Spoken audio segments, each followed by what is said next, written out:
Hey, what's up, Lightbolt Joe here. Today we are going to discuss the 2020 Netflix original film. Well, it's not technically original, but The Boys in the Band. So this is based off of the Tony Award-winning play. There was a movie in the 70s about it as well. This is just another iteration of it. This has Jim Parsons, Matt Baumer, Randall, whose last name I can never remember. Max Carver is in this. Zachary Quinto's in this. There's a slew of other people who are in this. This is long. It's over 2 hours, but it drags. Bro, so much of this film was like watching a play, and that's fine. There's nothing wrong with that. I like the concept, what can happen in a day, what can happen in a night, right? One of my favorite plot points in all of literature, film, TV shows. I talk about that constantly. Anything can happen within a day. What happens next? So this is a piece where it's reflected on seven gay friends come together to celebrate Zachary Quinto's character of Harold's 32nd birthday. This takes place in 1968, New York City. So there's a lot of, being closeted outside of the apartment, being yourself inside the apartment, hating yourself, loving yourself, a lot of back and forth throughout the entire film. But it's a play, it's a drama, it's not a musical. Theater, some people think musical theater, but theater also has dramas. It has a play. So this is a play.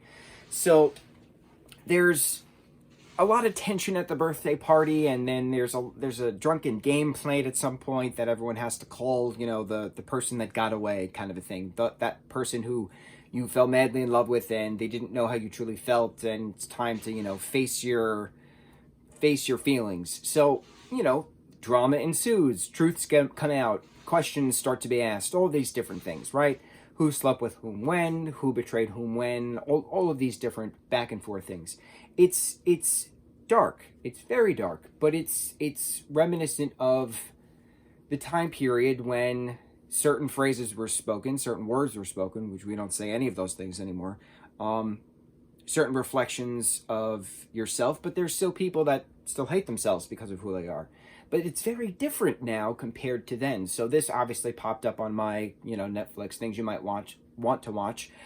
I'm a fan of all the actors anyway, but with watching Heartstopper and watching Young Royals and then going to this, vastly different in regards to generational questioning of sexual orientation. Vastly different. So this is very heavy, very dark, reflected on a time, but Young Royals is reflected on this time. Heartstopper is reflected on this time. Young Royals is more heavier in a sense compared to Heartstopper. Heartstopper is dramatic as well, but it has its comedic moments. But it's very giddy, it's charming, it's magical. It's not hypersexualized kind of a thing compared to, Young Royals wasn't hypersexualized, but there's a whole scandal going around a specific tape that was recorded, right, and got leaked. This film, The Boys in the Band, it was not hypersexualized. It was sexualized, but in an appropriate sense, if that makes any sense, not a over-the-top kind of sense. It helped move a story along in a way. I don't know. This movie was very boring. And I feel like if I watched this 2 years ago when it came out, I would have liked it a little bit more, maybe. But having watched this after Heartstopper for the fourth time since it came out, after watching it after Young Royals, this movie's boring. It's boring. Yes, I get it. It's a timepiece. It's reflective of the time period. But there's different stories now to share. There's modern stories of that acceptance, of that questioning to share. There's nothing wrong with the past stories. I feel like if I was in a different mindset, I would have liked it more. But I didn't like this film. It was very boring. Certain scenes were dragged out. Certain things were very different. I feel like if I saw it on a stage at a theater as its original intention, it would have been a little different, been a different charge in the environment when you watch live theater as opposed to when watching something at home. But I don't know, man. It was boring. I don't know. That was the best thing I could think of. It ended with Jim Parsons running down the street, cut to black, directed by, but it doesn't give you answers. It leaves you with more questions. I don't like that. I don't like that storytelling. Wrap it up. Leave me some here and there questions, but not like pivotal questions.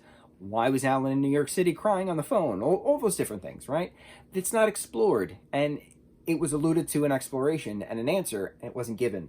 I don't like that. I don't like the non-answered questions throughout the entirety of a plot point. We watched it. We don't have to see it again. On to the next review. Mucho mahalo.